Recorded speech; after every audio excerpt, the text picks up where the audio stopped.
Hello and welcome to this video. My name's Barry Beckham. Welcome back and let's talk more photography with the Canon R5. I'm an experienced photographer, but I'm also a newer user of the Canon R5 mirrorless camera.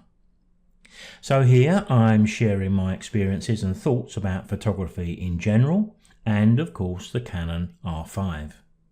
A few days ago I spent a couple of hours on a local headland called Arkwright Point, and it allowed me to capture a number of images of birds of prey in flight.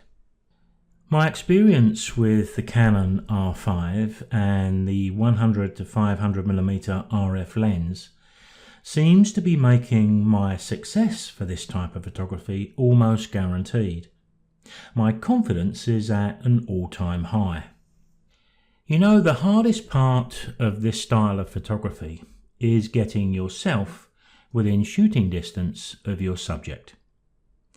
Now, to find your subject, if you talk with other photographers, do a little bit of research, you'll often get a tip or two on where you may go to increase your chances. That's the case along this part of the coast on the Sunshine Coast of Australia at Arkwright Point. Of course, we do always have to remember that with wildlife photography, the wildlife doesn't always play ball with us. It's just the nature of the game. So along this stretch of the Sunshine Coast of Australia, we can generally see these birds as they patrol along the coastline. And one of the advantages here is we're elevated, so we're on a similar level to the birds themselves. A quick recap on my R5 settings. I do have back button focus and servo focus set on the camera. Back button focus takes the ability to focus the camera from the normal shutter button and it transfers it to the AF on button on the back of the camera. In my view, and many others too, it's far more convenient there. And I do have a video on this subject which I'll link to below. Servo focus simply means the lens is continually focusing while the AF on button is pressed. Now this button falls nicely to our thumb when the camera is to our eye. So as the bird approaches, I can hold the AF on button down and focus continually on the bird as it approaches and flies by, using the normal shutter button to capture the shots. In good bright conditions, I'll set my ISO at 400, but if the conditions are not so bright, I won't be fearful in pushing that ISO much higher. Very easy these days to defeat noise in Photoshop. What I want is to be able to keep my shutter speed high, and the autofocus setting on the R5 for these larger birds I set to the large zone autofocus horizontal. For slightly smaller birds in flight, I may select the smaller zone autofocus so that I can just define where the camera is going to focus a little bit better. These autofocus settings and more are very quick to find and adjust using that Q button on the back of the camera. The drive setting on the camera I set to continuous plus, which is the faster of the two continuous drive settings on the Canon R5. These ospreys and white-bellied sea eagles are quite large birds. So if they give you just one pass along the cliff top, you're likely to be able to capture a fair number of shots of them. So why do we need to take so many shots?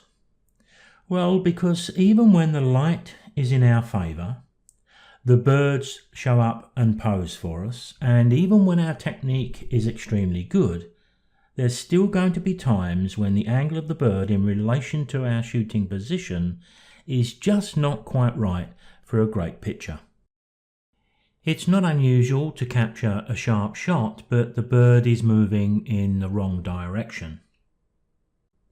These are the issues that are out of our control, and it's why we shoot quite a lot of images, so that later on, when we're in front of the computer and comfortable, we can pick out the ones where the bird is nicely presented in the frame.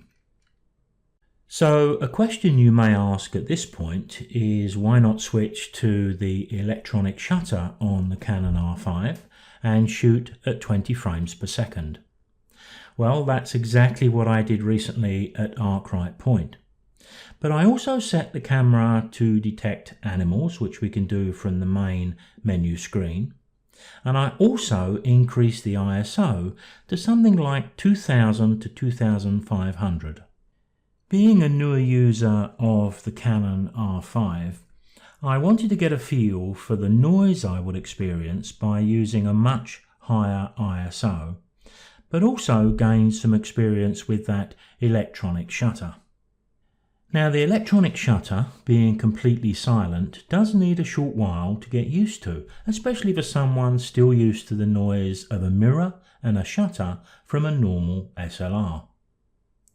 Now, with smaller birds where their wings are beating very fast, 20 frames a second will allow far more shots to be captured, and that can make a difference to the shape and position of the fast beating wings in the frame.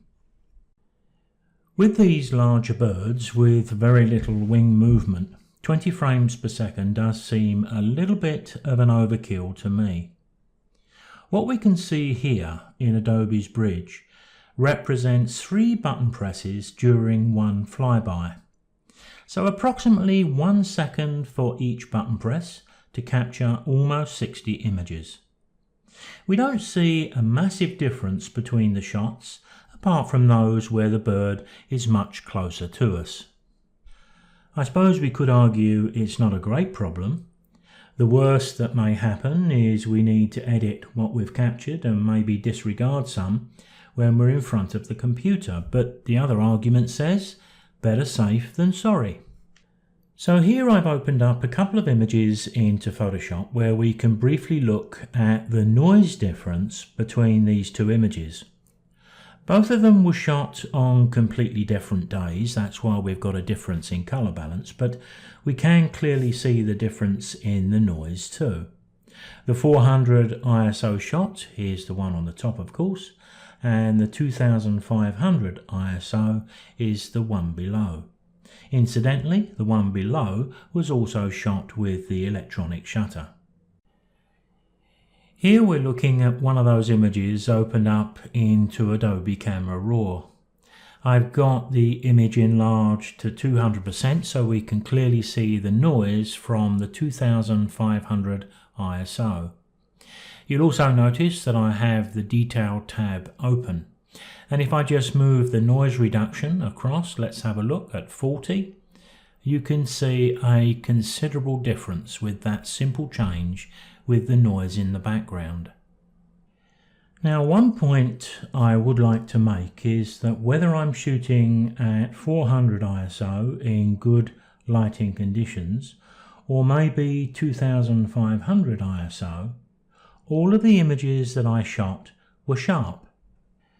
We do have the in-body image stabilization of the R5 and the stabilization of the 100 to 500mm lens too.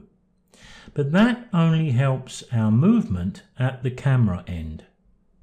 Now we also have that fast shutter speed to freeze movement, but we still have to focus in the right spot on a moving target. And we need to be able to do that consistently so our confidence and our success rate is high. That's all achievable with the Canon R5. If you've enjoyed this short video, please consider subscribing to my channel, and if you hit that notification bell, you'll be informed whenever I post a new video. I'd also appreciate a thumbs up, but only if you think it merits that. I'll see you next time.